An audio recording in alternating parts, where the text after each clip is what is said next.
Hey guys, welcome to my video on the official unemployment rate. We're going to talk about the measurement that we use in the United States to describe macroeconomic levels of unemployment. In this video, I'm going to introduce the idea of unemployment and how we measure it.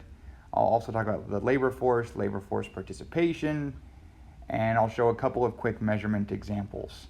And then in future videos, we'll branch out and do some of the side topics like types of unemployment or different measures of it and stuff like that. So let me start out by giving some definitions.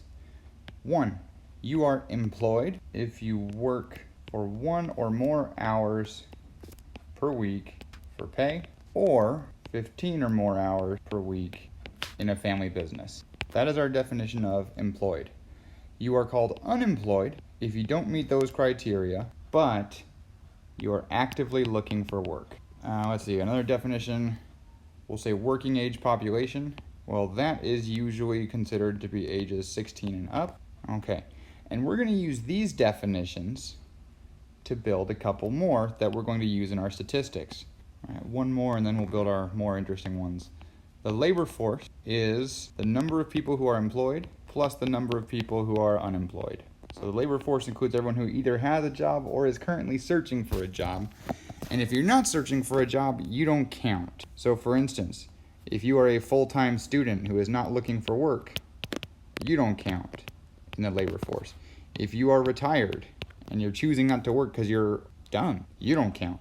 If you are a stay-at-home parent who is not looking for work, you don't count. If you're a basement bum playing video games on your parents' couch, you don't count. For whatever reason, if you are choosing not to look for work, remember, that's part of the definition of unemployed, actively searching.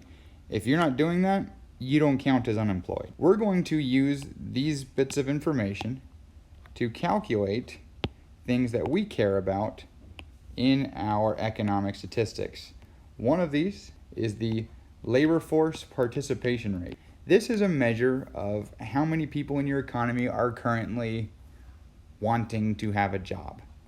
And what it is it's the number of people in the labor force divided by the working age population. Oh yeah, and times 100 to make it in percentage terms. And there's all kinds of stuff we could say about this. Like I could tell you, hey, the labor force participation rate among women has been increasing for decades as women grow more and more interested in and integrated into the job market.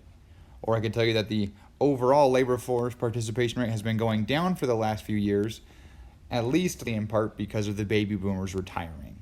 There's a large portion of our working age population who is no longer working. Now, another definition we're going to be interested in is the unemployment rate. And the unemployment rate is the number of people who are unemployed divided by the number of people in the labor force times 100. And this is a measure of how hard it is to get a job. And keep in mind, we're talking about like any job, even if it's just 1 hour a week, that technically counts. So we're not making any distinctions about how good a job is, only about whether or not you can get a job at all. So let me give a couple of examples here. If we had an economy where the population was 200 people, and let's see, there were 120 with jobs and 30 unemployed. What could we do with this? Well, I could calculate my labor force. That would be the ones with jobs and the ones searching for work. That'd be 120 plus 30 equals 150. And then I could get a labor force participation rate, which would be the labor force, 150, divided by the population of 200 times 100 is 75%. Or I could separately calculate the unemployment rate. I don't have to calculate the labor force participation rate to do that, but I could calculate the unemployment rate, which is the number unemployed divided by the labor force times 100. And in this case, that's going to be 20%. Note, you could also still keep these separate if it helps you to remember it. The unemployment rate could just as well have been calculated like this. 30 unemployed divided by the combination of those with jobs and of those who want jobs. Same thing, because your labor force is this. All right, I think that's a good enough brief intro here.